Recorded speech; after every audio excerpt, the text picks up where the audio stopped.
You're ready to buy a home in Texas. Smart move, by the way. Let me bring you up to speed on what you can expect to have to come out of pocket with before you get to closing. And I'm also going to show you guys what you can do to navigate the two most stressful parts of the home buying process. So here's the scenario. You made an offer for $400,000 on a $425,000 home, and we were able to get your offer accepted. Congratulations. Here's what's gonna happen next. You're gonna have 3 business days to deliver the earnest money and the option fee to the title company. Not sure what those are? No worries. I'm gonna go ahead and explain it to you. And if you are familiar with these terms, here's a quick refresher. The earnest money is also referred to as a good faith deposit, and you deliver that or submit it to the title company. They hold it until closing, and it's held in the event that the buyer were to default. The seller can make a claim for that money. What we typically see for earnest money is about 1% of the sales price. And if you're buying new construction, it's probably gonna be around 2%. So in this scenario, you're looking at about $4,000. Now the option fee, well, that covers your right to have an option period. The option period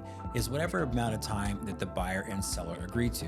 And during that time, you as the buyer, you're gonna have the unrestricted right to terminate the contract for any reason whatsoever. Now the time frame and the fee for that time frame are all negotiated before you execute a contract. And some very common numbers are 7 days and about $200. Now let's quickly talk about the two most stressful parts of the home buying process and how you can set yourself up to successfully navigate them. My name is Jeremy Smith. I am a local real estate agent here in the Dallas-Fort Worth Metroplex. If you have found the information in this video helpful so far, hit subscribe, give me a follow, like the video, and share it with somebody else that you think needs to hear this. So the first stressful situation you're gonna encounter during your real estate transaction is gonna be during the option period when you get your home inspected. This is a period when you're gonna have a home inspector go out, they're gonna inspect the home, give you a report, and then we're gonna negotiate repairs, or we're gonna back out, because remember, in this period, you have the unrestricted right to terminate the contract. The cost for a home inspection is about $600. Now here's some things that you can do to make sure that you're prepared and make this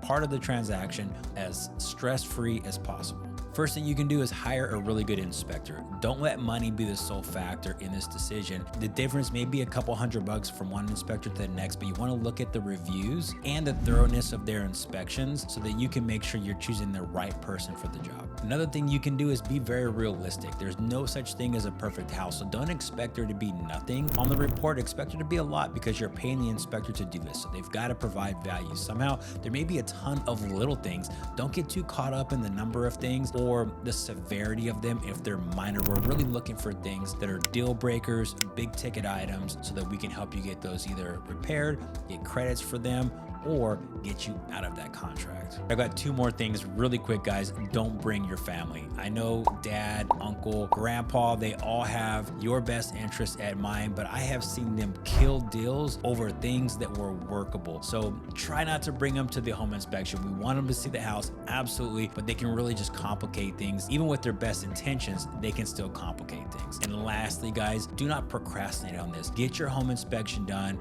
no later than day 2 or 3 of your option period. If you have a 7-day option period, day 2, day 3 is fine. If you have a 5-day option period, that's getting close to the end. And the reason is you want to have time to negotiate, do more inspections, do some research, and really make sure that you're getting the home in the best condition, you're getting the best repair request accepted, or the proper amount of credits to cover the request that the seller's not going to do. All right, the second most stressful part of this process is going to be the home appraisal. So the home appraisal is when an appraiser goes out there and they're going to tell us whether or not you're paying fair market value, you're paying under market value, which would be a good thing, or you're paying over market value. Now, the lender is going to order this appraisal on your behalf. Sometimes they're going to want you to pay it up front. Sometimes they're going to put it into your closing costs. They're also around $600. You don't have a choice in who they pick. It's kind of a lottery thing, and they send them out there to do this. So how can we make this process less stressful for you? Well, have your agent run comparable market analysis prior to making an offer. This way you know whether or not you're close on value. Sometimes you can be as close as you can be based off the data that you have, and the appraiser will still get it wrong. They're not perfect, they're human as well. So you can't 100% take away any risk here. There's always gonna be a little bit,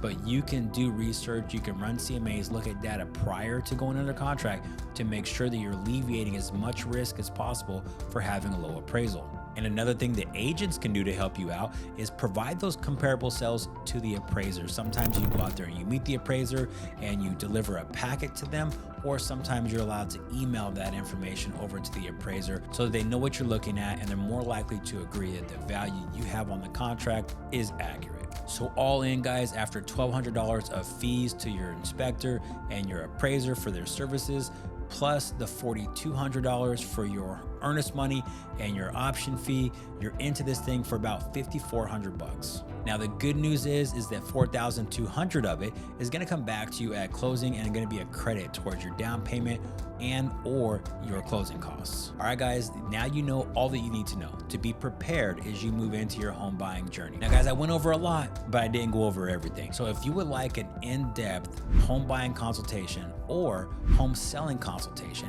there's a couple things you can do to make that happen. Comment below with Let's Chat or DM me directly and I'll reach back out to you and get that scheduled. And as the famous saying goes, guys, if you fail to plan, then you're planning to fail. So make sure you're planning appropriately for your home buying or home selling journey, and reach out if there's ever anything that we can do to serve and support you here in the Dallas-Fort Worth Metroplex. Thanks, guys, for watching. We'll talk to you later. Peace.